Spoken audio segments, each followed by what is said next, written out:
किसी एम्प्लॉय को हमने हायर किया है तो हमें जैसे वो वर्क करता है तो उसकी परफॉर्मेंस हमें देखनी पड़ेगी। परफॉर्मेंस देखेंगे, परफॉर्मेंस देखने के बाद अगर वो अच्छा वर्क कर रहा है तो हमें उसे अप्रिशिएट करना चाहिए। अगर वो थोड़ा कम वर्क कर रहा है तो हमें उसे एनालाइज करके उसे बताना चाहिए कि तुम्हारी कमी यहाँ पर है, ताकि वो उसे नेक्स्ट टाइम उसे इसका इम्प्रूव कर सके। Then second, promotion and career planning.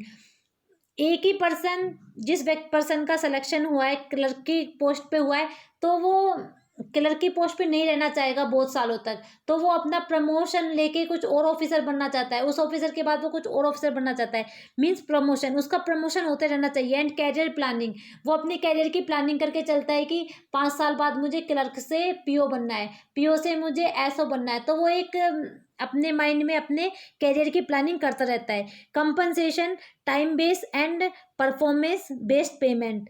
Compensation में जो एम्प्लॉय हमारे ऑर्गेनाइजेशन के अंदर वर्क कर रहा है उसे हमें सैलरी देनी होती है, तो हम दो तरीके से दे सकते हैं, तो टाइम बेस्ड पेमेंट, एक performance based payment. Time based payment मतलब 1 month after 1 month after 1 month हमें सैलरी देनी होती है। परफॉर्मेंस बेस्ड पेमेंट, अगर किसी पर्सन की जो हमने एम्प्लॉय हमने रिक्रूट किया है हमारे ऑर्गेनाइजेशन में, अगर उसका बहुत अच्छा वर्क है, बहुत अच्छी परफॉर्मेंस है, तो हमें उसे बहुत अच्छा पेमेंट देना चाहिए उसकी परफॉर्मेंस के अकॉर्डिंग, ताकि जो दूसरा एम्प्लॉय है वो भी उससे मोटिवेट होके और अच्छा परफॉर्मेंस करे, ताकि हमारा ऑर्गेनाइजेशन है जो ग्रोथ करे, फिर तीसरा पर्सन उसे और इम्प्रूव हो तो वो और अच्छे से परफॉर्मेंस करे। देन इस चीज़ से हमारा ऑर्गेनाइजेशन और अच्छे से ग्रोथ करता है। Next topic is component of staffing. Staffing के कंपोनेंट, फर्स्ट, पहले सोर्स ऑफ रिक्रूटमेंट। जो हम पहला आता है कंपोनेंट में, जो स्टाफिंग का सबसे मेजर कंपोनेंट है वो है हमारा रिक्रूटमेंट। अब रिक्रूटमेंट किस तरीके से की जाती है? पहले सोर्स ऑफ रिक्रूटमेंट, हमारे 2 टाइप्स के सोर्स ऑफ रिक्रूटमेंट होते हैं, पहला internal sources, then second external sources. पहले हम इंटरनल सोर्सेज को देखते हैं। इंटरनल सोर्सेज में हम ऑर्गेनाइजेशन के बाहर से एम्प्लॉय के और रिक्रूट नहीं करते, हम ऑर्गेनाइजेशन के अंदर से ही एम्प्लॉय की रिक्रूट करते हैं। देन पहला promotion, then second transfer. Promotion के अंदर हमारा जो क्लर्क है, क्लर्क को हम पीओ लेवल पे पहुंचा देते हैं, जो पीओ पे है उसको एसओ बना देते हैं, उसे और ऊंची रैंक पे दे देते हैं, तो मतलब एक पोस्ट से ऊंची पोस्ट पे प्रमोशन करना। देन सेकंड ट्रांसफर, कि हमारे ब्रांच का कोई दूसरा बिजनेस बहुत अच्छा कर रहा है पर उसके पास ज़्यादा है, तो वो हमारी ब्रांच में उसका ट्रांसफ़र कर देंगे। तो इंटरनल सोर्सेज मतलब अपने ही ऑर्गेनाइजेशन से रिक्रूटमेंट करना, this is internal sources. Then second आता है हमारा एक्सटर्नल सोर्सेज। एक्सटर्नल सोर्सेज में हम क्या करते हैं? सबसे पहले आता है हमारा कैजुअल रिजेप्शन। कैजुअल में क्या करते हैं? हम कंपनी में जाते हैं, उधर सीवी भी दे देते हैं। सीवी हमारा कंपनी को अभी नीड नहीं है, लेकिन जब कंपनी को नीड होगी तो हमारा सीवी निकालेगी, चेक करेगी, अगर उसे हमारा सीवी पसंद आएगा, हमारी क्वालिफिकेशन पसंद आएगी तो हमें कॉल करेगी। तो हम इस तरीके से उस कंपनी में रिक्रूट हो सकते हैं। Then second, direct recruitment. Direct recruitment क्या होती है? जिसमें हमारा कोई इंटरव्यू नहीं होता, कुछ नहीं होता, उसमें हमें डायरेक्ट रिक्रूट किया जाता है।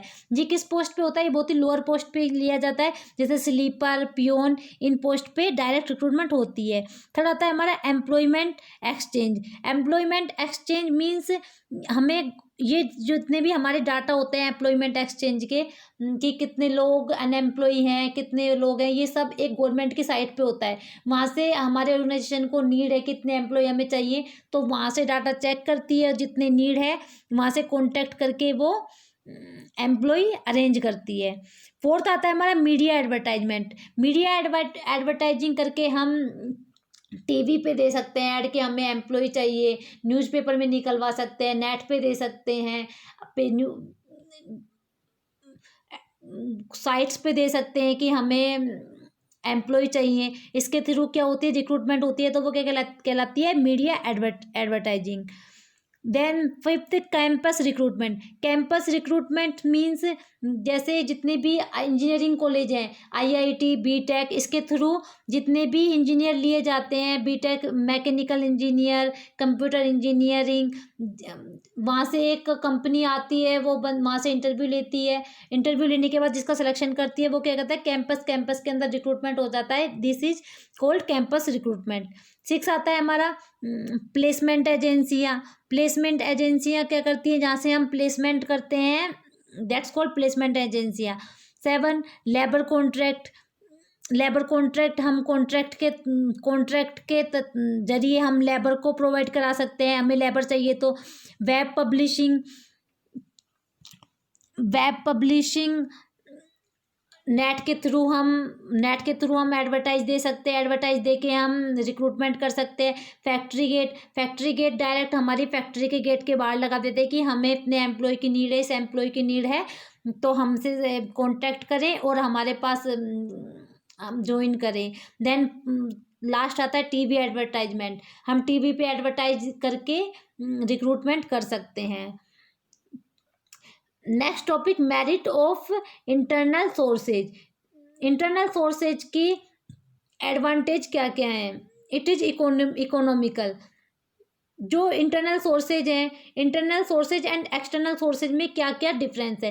पहला, इंटरनल सोर्सेज के हम मेरिट्स देखते हैं। इट इज़ इकोनॉमिकल, क्योंकि ये हमारी ऑर्गेनाइजेशन के अंदर से ही हम रिक्रूट कर रहे हैं, तो ये इकोनॉमिकल है, हमारा कोई एक्सपेंसेज नहीं हो रहा, और हमारे ऑर्गेनाइजेशन के अंदर से ही कोई पर्सन आ रहा है जिसे पूरी वर्क की नॉलेज है। क्योंकि अगर बाहर से पर्सन रिक्रूट करेंगे तो उसे नॉलेज नहीं होगी वर्क की, और वो स्टार्टिंग में ठीक तरीके से वर्क भी नहीं कर पाएगा, उसे हमें ट्रेनिंग देनी पड़ेगी, डेवलपमेंट करना पड़ेगा उसका, तभी वो ठीक तरीके से वर्क कर पाएगा। और फिर भी इतने तरीके से नहीं कर पाएगा क्योंकि ये पर्सन बहुत सालों से लग रहे हैं, तो इन्हें बहुत ज़्यादा नॉलेज है। It's economical. Second, it's motivate the existing employees. ये बहुत ज़्यादा मोटिवेट होते हैं क्योंकि इन्हें सब कुछ सारी चीज़ें पहले से नॉलेज होती हैं, क्योंकि इसी ऑर्गेनाइजेशन में वर्क कर रहे हैं, इसी ऑर्गेनाइजेशन में इनका वापस से प्रमोशन हो गया, वापस से या फिर ट्रांसफ़र हो गया, तो इन्हें पूरे वर्क की नॉलेज है, तो ये अच्छे से वर्क करेंगे। इससे हमारा जो बिजनेस है वो अच्छे से ग्रोथ करेगा। Less amount is spent on training. और हमें ट्रेनिंग के लिए तो एक्सपेंसेस करना ही नहीं पड़ेगा, क्योंकि ये लोग को ट्रेनिंग देने की नीड नहीं होती, क्योंकि ये पहले से ही एफिशिएंट होते हैं इस वर्क के अंदर। अब किसी चीज़ की मेरिट्स हैं तो उसके डीमेरिट्स भी होंगे। Then first demerits, no fresh और न्यू आइडिया। बिकॉज जब हम एक ही जगह काम करते हैं, एक ही बिजनेस में काम करते हैं, तो उन्हें न्यू आइडियाज़ नहीं होते, तो उनके पास कोई न्यू आइडिया नहीं होंगे। अगर हम बाहर से रिक्रूटमेंट करेंगे, कोई न्यू यूथ की अगर उस पर रिक्रूटमेंट होगी, तो उसके अंदर फ्रेश टैलेंट होगा, उसके अंदर न्यू आइडिया भी होंगे, क्रिएटिव आइडिया होंगे, क्या पता उन क्रिएटिव आइडिया से हमारा बिजनेस बहुत अच्छे से ग्रोथ करे। And second, there will be limited choice. Because अगर हम बाहर से रिक्रूटमेंट करेंगे तो हमारे पास बहुत सारी चॉइसें होंगी सिलेक्शन करने की, बहुत सारे हमारे पास टैलेंट होंगे, फ्रेश टैलेंट होंगे, आइडियाज़ होंगे। लेकिन अगर ऑर्गेनाइजेशन के अंदर से ही हम रिक्रूटमेंट कर रहे हैं तो हमारे पास लिमिटेड चॉइस हो जाती हैं, जिसमें हम लिमिटेड चॉइस होती हैं, तो हमारे पास लिमिटेड आइडिया होते हैं। Not suitable for new organisation. लेकिन ये जो इंटरनल सोर्सेज हैं वो न्यू ऑर्गेनाइजेशन के लिए सूटेबल नहीं होते, बिकॉज अगर पुराना ऑर्गेनाइजेशन है तब तो उसके अंदर क्लर्क की पोस्ट भी होगी, पीओ की पोस्ट भी होगी, उसमें पहले से ऑर्गेनाइजेशन चल रहा है, सेल्स मैनेजर का अलग है, परचेज मैनेजर का अलग है, तो वो लोग आपस में ट्रांसफ़र या फिर प्रमोशन कर लेंगे। बट एक न्यू ऑर्गेनाइजेशन के अंदर तो कोई भी कंपनी अपने को कैसे प्रमोशन करेगी, कैसे ट्रांसफ़र करेगी, बिकॉज ये हो ही नहीं सकता। अगर वो 4-5 साल पुरानी होती है तो ही वो इंटरनल सोर्सेज का यूज कर सकती है। देन सेकंड आता है हमारा external sources, merits of external recruitment. Then सबसे पहला फ्रेश टैलेंट। बिकॉज जब भी हम बाहर से रिक्रूटमेंट करते हैं हमारे पास फ्रेश टैलेंट आता है, उसके पास कुछ इनोवेटिव आइडिया होते हैं, क्रिएटिव आइडिया होते हैं, जिससे हमारे बिजनेस और अच्छे से ग्रोथ करे। सेकंड, हमारे पास वाइडर चॉइस, हमारे पास बहुत सारी चॉइस होती है फ्रेश टैलेंट को लेने के लिए। जैसे हमने बताया था रिक्रूटमेंट में बहुत सारे पर्सन रिक्रूट करेंगे, तभी हम अच्छे टैलेंट को चूज करते हैं। Third, qualify personal. उसके अंदर वो क्वालिफाई किया होगा तो उसके अंदर वो हर चीज़ में परफेक्ट होगा, क्योंकि उसकी मैथ, रीजनिंग, जीके, इंग्लिश, उसकी सब तरीके के टेस्ट होते हैं, तो मीन्स वो हर कंडीशन में अपने आप को प्रिपेयर करके चलता है। Fourth, latest technological knowledge. जो बंदा न्यू बाहर से आ रहा है, अपने एग्जाम पास करके आ रहा है, तो उसके पास टेक्निकल नॉलेज का बहुत अच्छे से होगी, लेटेस्ट टेक्निकल नॉलेज होगी। फोर्थ, अब फिर लास्ट टॉपिक आता है हमारा डीमेरिट्स ऑफ एक्सटर्नल रिक्रूटमेंट, कि एक्सटर्नल रिक्रूटमेंट किसी चीज़ के एडवांटेज हैं तो उसके डिसएडवांटेज भी हैं। देन एक्सटर्नल रिक्रूटमेंट के demerits, the moral of existing employee goes down और लेंदी प्रोसेस, बिकॉज जब हम बाहर से रिक्रूटमेंट करते हैं तो उसके लिए हमारा बहुत लेंदी प्रोसेस होता है और हमारी एक्सपेंसिव भी ज़्यादा होता है हमारे लिए। पहले हम डाटा लेंगे कि हमें कितने एम्प्लॉय की नीड है, फिर हम उसकी रिक्रूटमेंट करेंगे, रिक्रूटमेंट में हमारे पास कितने फॉर्म आते हैं, उसके बाद हमारे पास सीट वैकेंट कम होती हैं, तो उसके थ्रू हमें कितना लेंदी प्रोसेस होता है, फिर सिलेक्शन होगा, कितना टाइम लगता है। तो एक तो ये लेंदी प्रोसेस होता है, एक बाहर के नए एम्प्लॉय होते हैं, फ्रेश टैलेंट होता है, तो उन्हें कुछ नॉलेज नहीं होती बिजनेस के थ्रू, तो उन्हें ट्रेनिंग दी जाती है, ट्रेनिंग का अलग से कॉस्ट, तो ये बहुत ही ज़्यादा कॉस्टली हो जाता है। सेकेंड टॉपिक आता है हमारा selection the process is identifying and choosing best person out of a number और prospective candidates for a job position in the organisation. Selection वो प्रोसेस है जिसके थ्रू हम एक राइट बंदे को जॉब के अंदर सिलेक्शन देते हैं। द प्रोसेस ऑफ आइडेंटिफाइंग, हम एक ऐसे बंदे का सिलेक्शन करते हैं जो right job and right job के लिए राइट पर्सन हो। Prospective candidate for a job position in the organisation, जो हमारे ऑर्गेनाइजेशन के लिए एक राइट पर्सन हो। प्रोसेस ऑफ सिलेक्शन के लिए क्या क्या प्रोसेस होते हैं। First, process of selection the process of identifying and choosing best person, क्योंकि हमारे जॉब के लिए बेस्ट पर्सन चाहिए तो हम बेस्ट पर्सन चूज करेंगे। Prospective candidate for a job position in the organisation. अब सिलेक्शन का प्रोसेस क्या क्या है। Firstly, primary screening, unqualify the misfit on information, जो हमारे सिलेक्शन टेस्ट क्या होता है। Primary screening, unqualify and misfit candidates based on information, जो प्राइमरी स्क्रीनिंग होती है उसके थ्रू हम unqualify candidate and misfit candidate को बाहर कर देते हैं। देन सेकंड होता है हमारा सिलेक्शन टेस्ट, जो रिटन टेस्ट हो सकता है या फिर कॉमन टेस्ट होता है। पहला रिटन टेस्ट होता है हमारा, दूसरा होता है हमारा कॉमन टेस्ट जो सबका होता है। इंटेलिजेंस टेस्ट होता है, उसमें हमारी कैंडिडेट की इंटेलिजेंस देखी जाती है कि वो कितना इंटेलिजेंट है। एप्टीट्यूड, कि उसकी थिंकिंग एबिलिटी क्या है। पर्सनालिटी टेस्ट होता है। Then fourth, trade test mean जिस फील्ड में ले रखे हैं उसे कितनी नॉलेज है। ट्रेड टेस्ट हर फील्ड का अलग अलग होगा। फिफ्थ, इंटरेस्ट टेस्ट, जिस फील्ड में उस बंदे का इंटरेस्ट है वो टेस्ट लिया जाता है। नेक्स्ट टॉपिक आता है हमारा employment interview. The candidate who qualify the test are called for interview, जब कैंडिडेट ये टेस्ट सारे क्वालिफाई कर लेता है तो उसे इंटरव्यू के लिए बुलाया जाता है। फॉर एग्जाम्पल, एक जॉब के लिए रिक्रूटमेंट हुआ, उसमें रिक्रूटमेंट हुई, एम्प्लॉय ने, हम लोगों ने उसमें रिक्रूट किया। फर्स्ट हम लोगों का सिलेक्शन हुआ तो हम लोगों को किस चीज़ के लिए बुलाया, इंटरव्यू के लिए। Then third, checking reference and background, जब कैंडिडेट का इंटरव्यू हो जाता है, उसका इंटरव्यू में भी सिलेक्शन हो जाता है तो उसका बैकग्राउंड और उसकी रेफरेंस चेक की जाती है कैंडिडेट का। देन सिलेक्शन डिसीजन, जब उसके जो रेफरेंस है उसका बैकग्राउंड में कोई कमी नहीं होती, क्योंकि ये देखा जाता है कि इसके बैकग्राउंड में कोई ये क्रिमिनल तो नहीं है, कुछ क्राइम का केस वेस तो नहीं है। अगर केस वेस नहीं होते कुछ भी ऐसी चीज़ तो उसका सिलेक्शन डिसीजन ले लिया जाता है। The candidate who pass the test, interview and reference, जब कैंडिडेट इंटरव्यू और टेस्ट में पास हो जाता है, रेफरेंस में पास हो जाता है तो उसका सिलेक्शन डिसीजन ले लिया जाता है। Check are include in the selection test. Selection decision के बाद नेक्स्ट प्रोसेस होता है उसका मेडिकल एग्जामिनेशन। उसकी मेडिकल टेस्ट किया जाता है कि वो पूरी तरीके से फिट है या फिर अनफिट है। देन जब वो मेडिकल रिपोर्ट में फिट आता है तो उसे जॉब ऑफर की जाती है और वो जॉब ऑफर इज एक्सेप्टिंग। फिर जो कैंडिडेट होता है हमारा जॉब ऑफर एक्सेप्ट कर लेता है। देन कॉन्ट्रैक्ट ऑफ एम्प्लॉयमेंट, फिर वो एक कॉन्ट्रैक्ट के थ्रू हमारा एम्प्लॉय हो जाता है। नेक्स्ट टॉपिक हमारा training and development. Training and development meaning training and development. Training means equipping the employee with the required skill to perform the job. The candidates are sent for training so they can perform the job in the expected manner.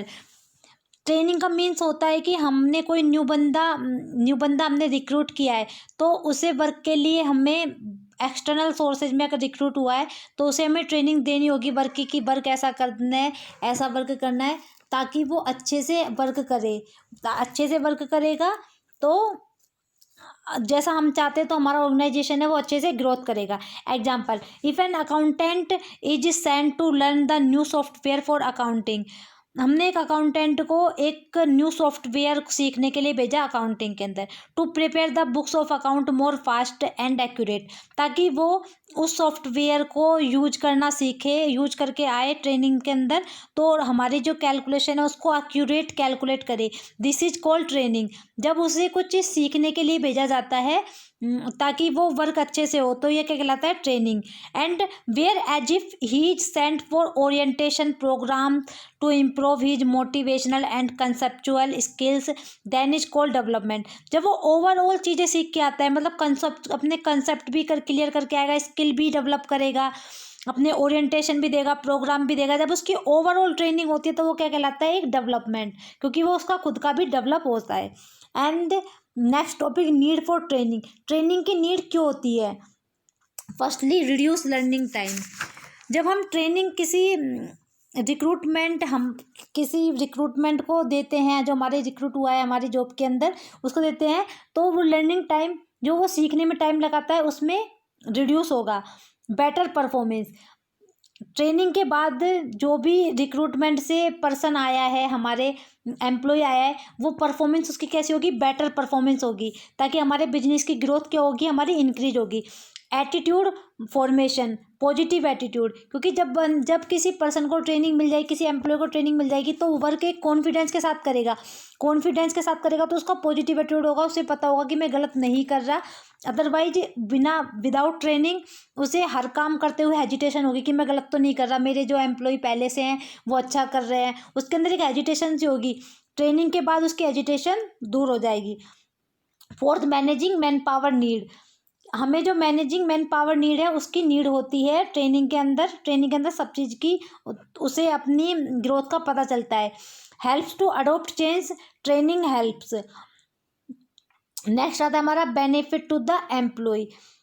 Employ को क्या क्या benefit होते हैं? Better career option, training के बाद उसे training मिल जाती है तो उससे उसके जो कैरियर है उसको एक अलग से दिशा मिलती है। बेटर कैरियर ऑप्शन, उसके कैरियर ऑप्शन बहुत सारे खुल जाते हैं। अर्निंग मोर, वो अर्निंग अच्छे से कर सकता है, उसकी इनकम सैलरी बढ़ेगी। Boost up the moral of employee, जो एम्प्लॉय का जो कॉन्फिडेंस लेवल है वो बूस्ट अप होगा। Next topic, difference between training and development. Development और ट्रेनिंग में क्या क्या डिफरेंस है? Firstly, training it is a process of increasing knowledge and skill. जो हमारी ट्रेनिंग होती है वो ट्रेनिंग होती है जो नॉलेज और स्किल को इंक्रीज करती है। It is enable the employees to the job better, ये एम्प्लॉय को बेटर बनाती है जॉब के लिए, ताकि वो उसमें कॉन्फिडेंस आ जाए। It is job oriented process, ये कैसा प्रोसेस है? एक जॉब पे ओरिएंटेड प्रोसेस है। Next development it is a process of learning and growth. जो ट्रेनिंग होती है वो ओनली नॉलेज एंड स्किल पे होती है, और जो प्रोसेस होता है वो हमारा ओवरऑल ग्रोथ होता है, ओवरऑल लर्निंग एंड ग्रोथ पे। Training it is enabling the employees to the job better, वो जॉब बेटर के लिए बनाती है, ये एम्प्लॉय की ओवरऑल ग्रोथ करती है। वो जॉब ओरिएंटेड प्रोसेस है और डेवलपमेंट कैरियर ओरिएंटेड प्रोसेस है। Next topic, methods of training. Methods of training are two types, on the job training, off the job training. Firstly, on the job training, जब employee अपनी job पे रहते हुए training करता है। When the employee trained while they are performing the job, then it is known as on the job training under the under this methods the employee learn by doing. जब work के साथ साथ वो training ले रहा है, this is on the job training. This method is suitable only for technical jobs. मतलब ये टेक्निकल जॉब्स के लिए ये मेथड सुटेबल करता है। The biggest disadvantage of on the job training is that in result in wastage of source. ये plumber, electrician ऐसे business में ये on the job training method ज़्यादा सुटेबल है। इसका जो बिग डिसएडवांटेज है वो ये है, ओनली फॉर टेक्निकल जॉब्स में ये हम यूज कर सकते हैं और में नहीं कर सकते। और इसमें जो हमारे सोर्स हैं, क्योंकि अगर पर्सन इसमें ऑन द जॉब ट्रेनिंग, मतलब जहाँ पे इसकी ऑन द जॉब ट्रेनिंग के वर्क के साथ साथ ट्रेनिंग होती है, अगर हमारे महंगे इक्विपमेंट है तो उनका लॉस होने का हमें ज़्यादा डर रहता है कि हमें ज़्यादा लॉस ना हो जाए, हमारे इक्विपमेंट को लॉस ना हो जाए, इक्विपमेंट टूट ना जाए। सेकंड आता है हमारा off the job training. Off the job training it's mean training the job employee by taking them away from their work position which means are giving a break from the job and sent for training. Means हमें हमारे job से 1 month 2 month इतने month का break देना पड़ेगा या फिर 21 days का ब्रेक देना पड़ेगा और हमें ट्रेनिंग लेने के लिए किसी दूसरे प्लेस जाना पड़ेगा ब्रेक दे के। This is of the job training. मतलब हमें जॉब से छुट्टी पे हैं तो हमें ट्रेनिंग दी जाएगी उस बीच में, उस ब्रेक के बीच में। अब on the job method first apprenticeship programme, a master work of trainer, plumber, electrician. जो ऑन द जॉब ट्रेनिंग है, मैंने बताया था on the job training work के साथ साथ करते करते हमें ट्रेनिंग दी जाती है, जैसे प्लम्बर और electrician. Then second internship, a agreement between the professional institute and the corporate sector so they can practice the theoretical knowledge acquired by them through professional institute। Internship के थ्रू क्या करते हैं, एक institute से हम एक agreement होता है प्रोफेशनल इंस्टीट्यूट और कॉरपोरेट सेक्टर के बीच में, जहाँ पे वो ट्रेनिंग देते हैं उन्हें थ्योरेटिकल नॉलेज के लिए और प्रोफेशनल इंस्टीट्यूट उन्हें प्रोफेशनल नॉलेज प्रोवाइड कराता है। Third include induction training. Induction training means हमें जिस कंपनी में हम काम कर रहे हैं उसके बारे में उसकी बेसिक नॉलेज दी जाती है इंडक्शन ट्रेनिंग के, कि ये आपकी इंडक्शन ट्रेनिंग है, इंडक्शन में कि ये मेन सोर्स है, यहाँ ये वर्क करना है। बारीकी से बेसिकली ट्रेनिंग दी जाती है हल्के हल्के में। Then second off the jobs method. Off the jobs methods में क्या होता है, हमें ट्रेनिंग बाहर जाके दी जाती है, हमें एक ब्रेक दिया जाता है। Vestibule school duplicates models of organisation, इसके अंदर रियल मॉडल्स यूज नहीं किए जाते, एक डमी बना दी जाती है, एक डमी के थ्रू हमें समझाया जाता है। जैसे यू वॉच मूवी आंखें में वो लोग एक बैंक का डमी बना देते हैं और बैंक चोरी करने के लिए, ताकि पहले लॉस ना हो उस इक्विपमेंट का, तो उस इक्विपमेंट की क्या की जाती है, उसको ट्रेनिंग देने के लिए उसका मॉडल या फिर डमी तैयार किया जाता है। Thank you students and your chapter is close and thanks बच्चों देखने के लिए।